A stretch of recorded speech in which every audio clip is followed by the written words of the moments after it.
Welcome to round 4 of the WMSC 3 America, which brings us to, well, South America, Interlagos. Last time was very disappointing, it has to be said, considering how good the prep was. This time around, I've been fastest for the most of this week, but that's because not that many people have put times on the server. Now some fast people like Josh Flynn and Max Heyman have, which means I am now, as we speak, third fastest of the people that are racing. Kevin again has been helping me. Some talk on the server about stopping even if there's no safety cars because it's a very tyre hungry track, so we'll see if that is the case. If I end up just having a steady, controlled race with no errors and finish 8th, I'll take that. I'd be happier with that than the point I got last time. To quote the late great Terry Wogan when he did Top Gear's Star in a reasonably priced car, slow and steady wins the race. Which I know doesn't always apply here in racing, but it might today. And in the final hour leading up to the driver's briefing, people turned up and time started to drop. Mine included. I finally get into the 1 minute 27s, my best time coming into the event, a 1 minute 27.7. In fact, I was looking at getting into the 1:27.6s, but I just couldn't tie the lap together. It was mainly the final corner causing issues, more on that later in the video. But as you can see, Josh Flynn and Max Heyman, the guys to beat, head and shoulders above the rest.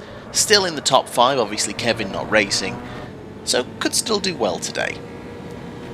Driver briefing done, into the final practice session running on the quali setup to get a final few practice hot laps in ahead of qualifying. And almost halfway into the session, as you can see, I've not put in a representative time. I was starting to make a lot of silly mistakes, almost like I'd over-prepared, like I felt more confident and more consistent in the build-up, and now the event was here, I just couldn't nail things as well as I had in the preparation, which is very frustrating.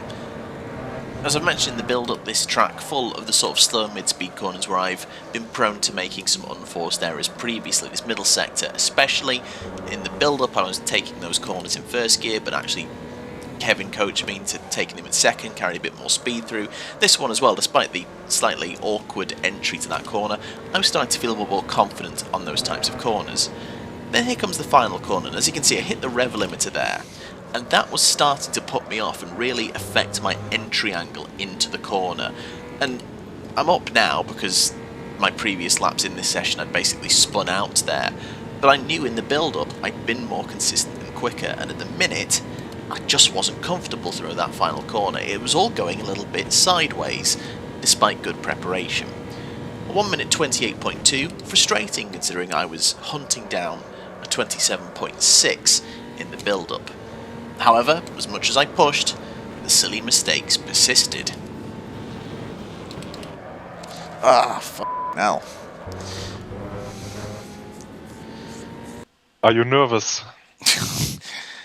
I'm not nervous, I'm just slightly frustrated. I've gone past my best on some of these corners, which is a bit annoying, but I'm just going to try and relax and Just take the speed you got in and it will work out. Yeah. I think I need to just... I always do this to myself. I always overthink it. Just drive the track, one corner at a time. Well, I'm not going to get very far if I try and drive the track 2 corners at a time, am I? Dear me. Anyway, into qualifying, and long gone are the quick-fire qualifying laps of Phoenix. With it being a longer lap, important to get a banker in early. However, I'm on cold brakes, cold tyres, so I have a lock-up and a near spin in the Sinner S. Not the ideal first flying lap, but it doesn't matter, it doesn't have to be the best one, just get a decent time in. Sector 1's quite short, I was usually within 500ths of a second at the fastest, and if I got the exit from the final turn, Sector 3, I was pretty close as well. It's all about this middle sector. Unfortunately, it doesn't start well, wide into Interlagos, but I managed to keep my foot in it, keep the power down, the lap's still alive, in the all-important middle sector, starting with turns 6 and 7.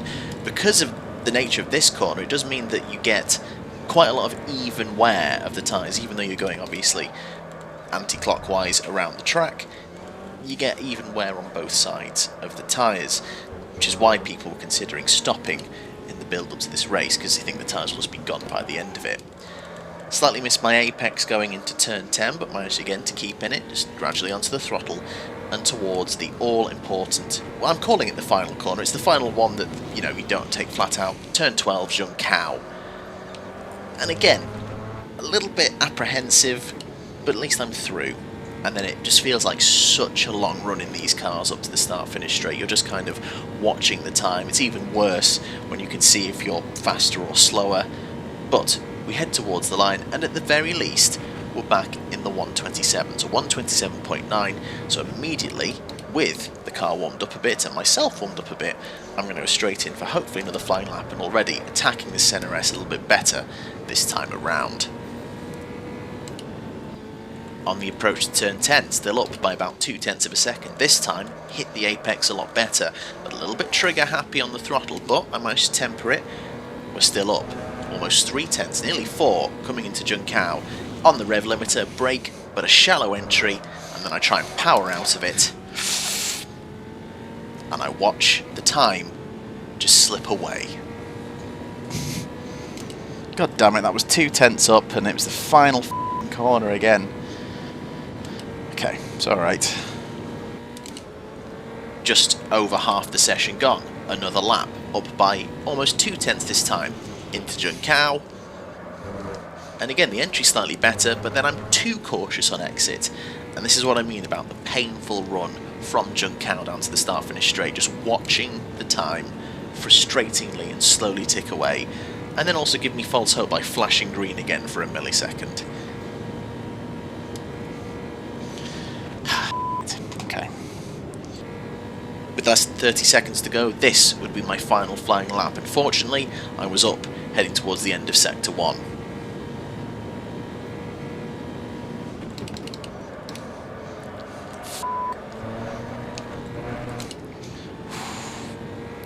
Flicked the paddle, it didn't go down to third, that's annoying. It's okay. Fortunately, the middle sector was once again solid, around 0.2 up, coming towards Junção. Just get this one right. Ah, Just didn't get the power on early again. Okay, got one more. no. Oh, no, I don't. My time is over. Oh yeah, it is. Thought it was still ticking. Ah, damn. Congratulations to Josh Flynn for taking pole position. We will now jump into the warm-up session, 10-minute warm-up session, and then we go into the race. I can still be happy with 6th place, but it's very annoying knowing that if I'd even just got back into the 0.7s, I'd been starting 3rd on the grid. Anyway, into warm-up, try and get that consistency back with the race setup now. Spent a lot of the time running behind Jonathan Holohan, and just wanted to feel confident and run well. No silly mistakes, solid driving. That was all I really wanted from this race. I knew I could run my race pace in the 128, at least at the start, so wanted to try and work my way back up to that. However, continuing to push was just breeding more moments of instability. On the plus side, it seemed I was finally starting to get Junção right again on the race setup. Finally, the flip side of getting that final corner right, the nice angle, power application smooth, and just watching nothing but green on the run to the line. Into the 128s, the high 128s where I wanted to be, and back into the top 5 once again. However, that is just one lap. It was about getting the consistency throughout the race, which I knew I could do, I just hadn't replicated it today. But at least top 5 seemed like a reasonable target. So, onto the formation lap before the race, and it's important to warm your tyres up, but how warm is too warm? He's roasting his tires already? Oh. Or? Wow. Yeah, just drive. That's embarrassing. Oh no! Oh no! Oh, I've done that. What are you doing? It's just because I tried to just light the tyres up very quickly and. Sake. Not what? in the one. Well. Oh no. Now who's an idiot? Deary me. Let's move quickly on from that. Good luck. Thank you. Don't crash. I will try. As ever, replays and analysis of the key highlights at the end of the race, but round 4 from Interlagos, the revs come up, the lights go on, and they go out. Off we go.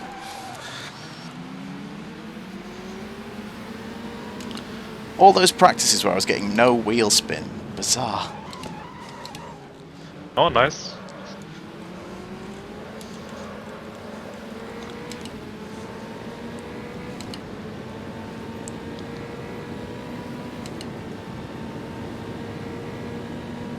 Okay, no problem.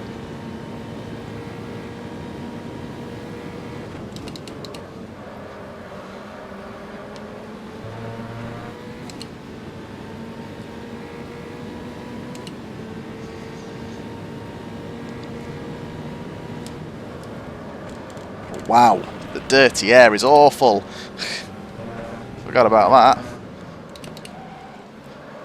A momentary flashback to Phoenix there, the car understeering wide, washing out under D'Souza's dirty air. But apart from that, and apart from spinning up the wheels on the start, it was a solid start. I maintained 6th and I had a little patch of road to look after. Now just to find the rhythm and get consistent.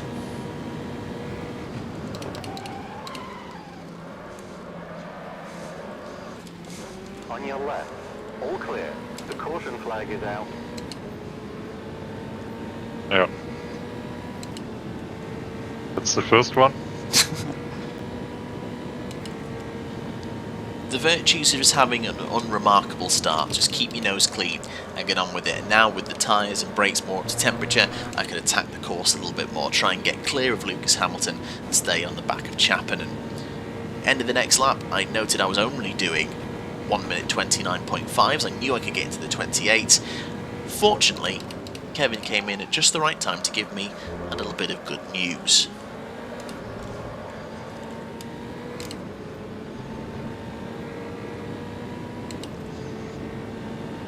So you're doing the same laps than the other guys at front? The 2-1? Okay, cool.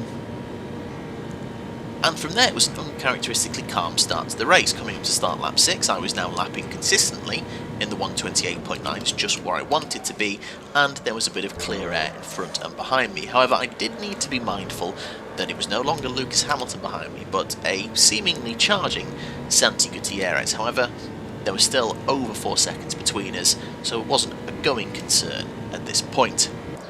Up ahead, Mark Wittmann and Jonathan Chapman were fighting each other, and that was bringing the gap down. Yellow flag.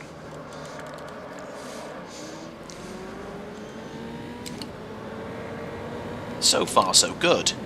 However, 1 lap later, I would have an encounter with my old foe. Me. Oh, Watch out, yellow flag. come on, come on, come on. Oh no.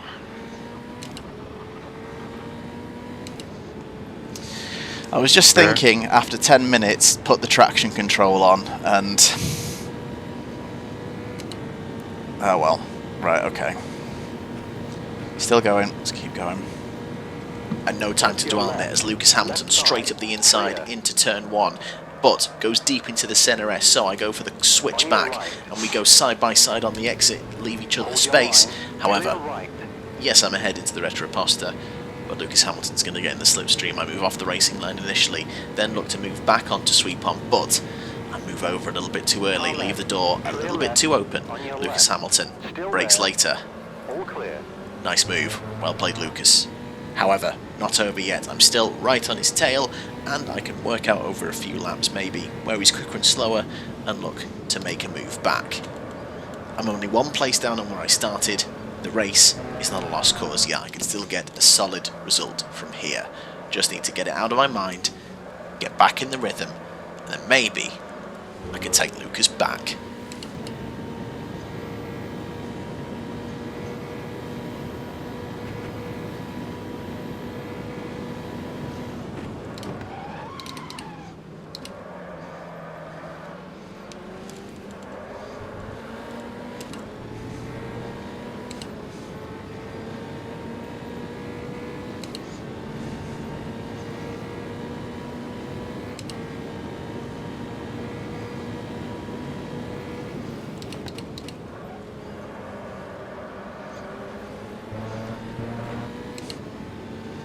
wait for the main straight.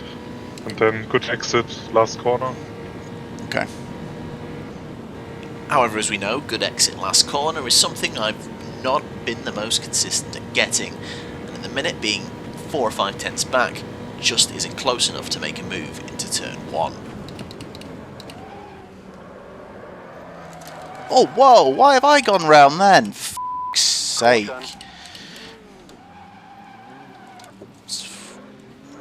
This is the bit I don't understand about my driving, why I Yeah, I don't know. what it is I do there. Like, what did I do differently there that all of a sudden meant I just don't understand. Right.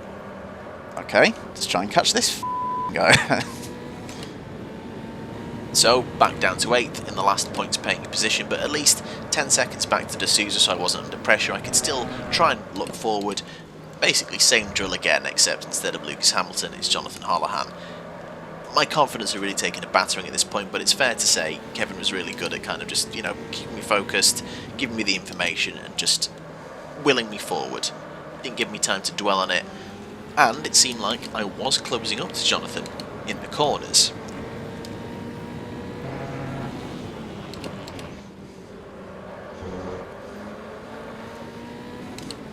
So now is your turn. Kevin, absolutely right. I was in the box seat here to make a move, but as we moved down the straight, I wasn't getting any closer.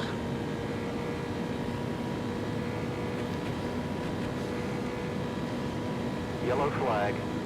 Now that yellow flag is slightly misleading. I believe it's because Mark Wittmann is in the pits. He pulled the trigger and has gone for a one-stop race. We'll see how quickly he comes back up the field. So up to 7th, but now right behind Holohan on the Retroposter. Really close this time.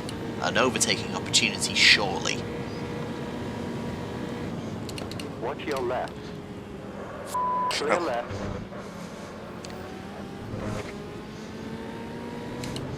An opportunity missed, but he was definitely struggling in the corners. Maybe Sector 2 might provide an opportunity.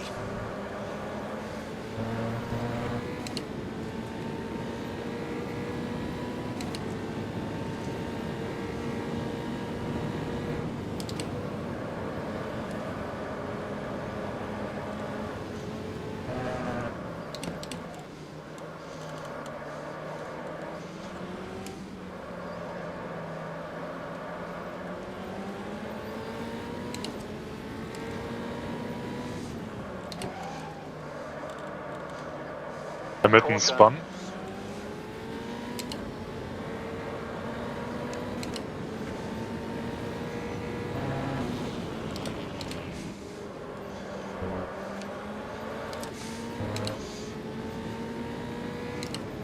Okay.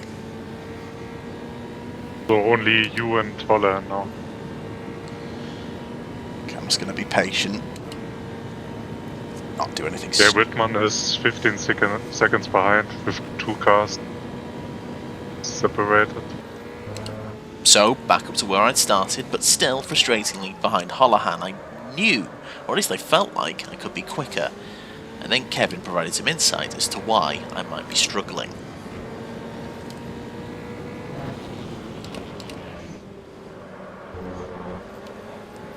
So you need to do it in the corner because his top speed is more than yours. okay. Like second sector to start, Okay. first 2-3 corners. So, I needed to apply all the pressure on this section of the track.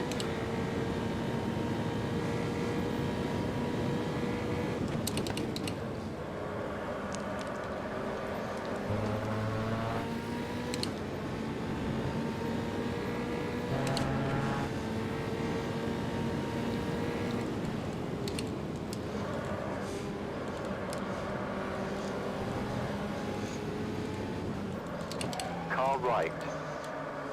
Clear right.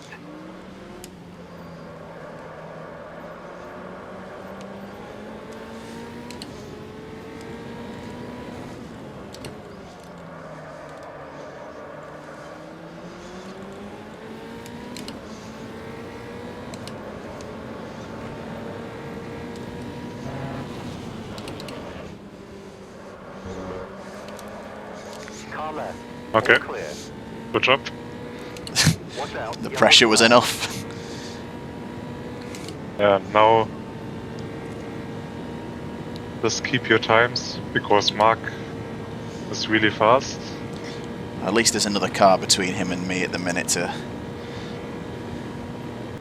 However, what was encouraging is I was holding that 10-second gap to Mark, and even though he caught up with Jonathan, Jonathan wasn't just giving it up. He was fighting Mark and slowing them both down, giving me a chance to hold on to this top 5.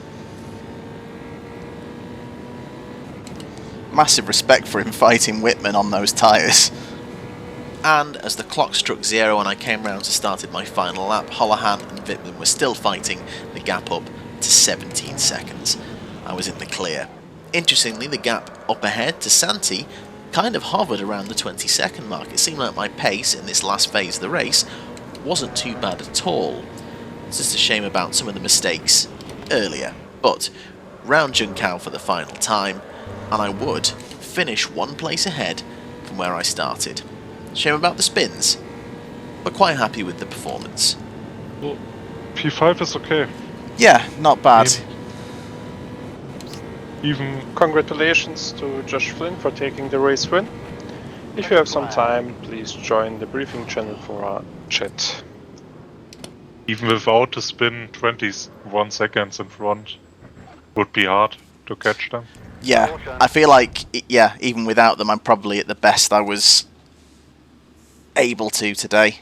But yeah, I really just don't understand what it is about my driving style or what it is I do that midway into a race I just suddenly have these weird snaps. And it must be something I'm doing. It has to be. Just need to work it out so it doesn't happen. Throughout this season, I'd had pretty good starts, got good traction off the line, typically gained places. This was the first time where I spun up the rears and got bogged down, and in the first phase of the start I'd very much lost places. However, due to a collision you're about to see on the left of your screen, fortunately I was able to stay to the inside, stay out of trouble, and it meant I would leave the Senna S unscathed and in the 6th place that I started in. However, it's annoying that throughout just a solid drive up to that point, working my way up to 4th from other people making silly mistakes, that a silly mistake of my own would throw it all away. I've been taking that final corner in 3rd, but then when the grip started to go I thought, right, to compensate for the loss of grip in the tyres, I'd give myself a bit more mechanical grip by going down to 2nd and putting the traction control onto low to, again, not spin up the rears. When I did this, I'd not turned the traction control on. Put the same amount of throttle in, that's what spun up the rears, silly little mistake. And then immediately, Lewis Hamilton, the opportunist, straight in with a great move of the inside. Really enjoyed this fight through the Senna S. The only thing I'm disappointed about is very much in myself about how I defended from Lucas coming down the Retroposta. Moving off the racing line initially, trying to break the toe, fine. Moving back on is fine. I think I did it way too early and I left the door far too wide open. Didn't defend it very well. I was ready to fight back and try and get back at him, but unfortunately this happened. And honestly, I think the only thing I can think of is you can see Lucas go a little bit deep, and maybe I was keeping one eye on that and I took my eye off the ball. But again, this is exactly the sort of thing that I want to get rid of, and it's more annoying that I don't know why specifically. Fortunately, Junkao gave me one back, Holohan doing pretty much exactly what I had done earlier in the race, so I'd finish in the top 5. And this is what it does to the standings. I'm back on the first page. I'm only 3 points away from 6th and only 6 points away from 4th, so still plenty to play for if I can keep scoring consistently. But the Costech boys very much in the lead and in charge as we head to the Indianapolis road course. No Kevin next time. Thank you, Kevin, for all your help. Really do appreciate it. Next time at the Indy road course, I'm hoping to take what I've learned, keep the momentum going and stay in the points. See you soon.